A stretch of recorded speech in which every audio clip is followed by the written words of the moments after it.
There are growing concerns, though, on Capitol Hill over President Joe Biden's re-election chances. Senate Democrats meeting behind closed doors this afternoon with members of the Biden campaign to discuss the election ahead of a high-stakes news conference with the president this evening. Erie News Now Washington, D.C. correspondent Brendan Scanlon is joining us live on Capitol Hill with the very latest. Brendan, good evening.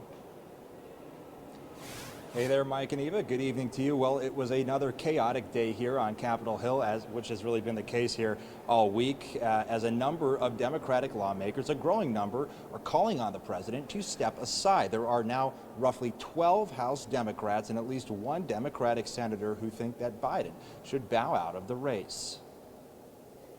Concerns are growing on Capitol Hill over whether Biden is the best possible candidate to take on former President Donald Trump in November.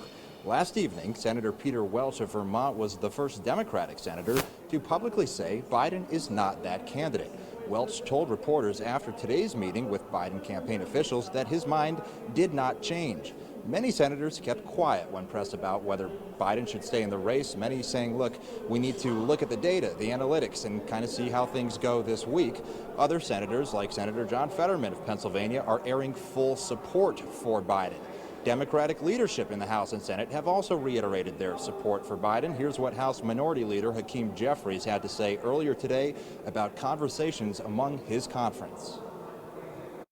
Those conversations have been candid, comprehensive, and clear-eyed, and they continue. Until that process has concluded, I'm not going to address what any outside stakeholders may have to say about this matter.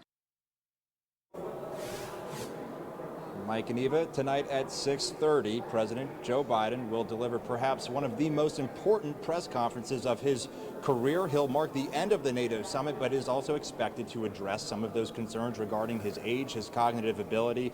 It will be Biden's first solo press conference since last November.